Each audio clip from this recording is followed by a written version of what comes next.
నిన్న వెంకయ్య నాయుడు గారు మాజీ ఉపరాష్ట్రపతి ఒక కీలకమైనటువంటి వ్యాఖ్య చేశారు.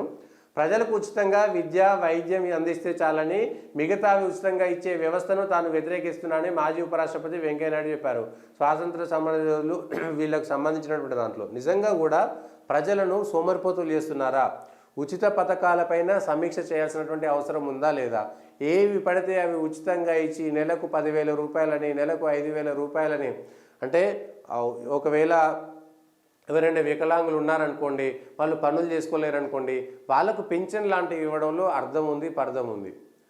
ప్రజలకు కావాల్సినటువంటి ఉపాధి హామీ వచ్చింది, ప్రజలకు ఉపాధి కల్పించాలి. కానీ ఉచితాలు ఇవ్వడం ఏమిటి?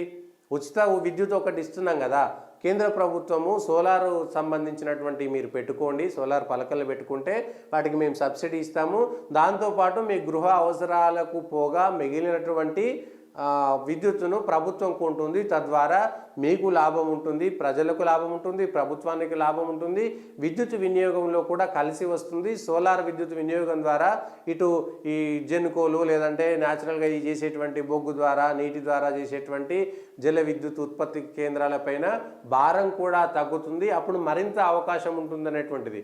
సూర్యరశ్మిని వాడుకోవడం కూడా న్యాచురల్గా ఉంటుంది. అంటే ప్రజలకు ఉచితాలు ఎట్లా ఇవ్వాలంటే తను పని చేసుకుంటే ప్రోత్సాహకాలు, బహుమతులు ఇస్తే బాగుంటుంది. కానీ ఏం పని లేకుండా మీరు ఇంట్లోనే కూర్చొని నిరుద్యోగ భృతి ఇస్తాము, మీకు ఆడోళ్ళకు ఇంత ఇస్తాము, మగవాళ్ళకు అంత ఇస్తాము అనేటువంటి ఒక ఉచిత పథకాల పేరుతోటి ఓట్ల రాజకీయం చేసి, అంటే డైరెక్ట్గా ఓట్లను కొనడం కాదా?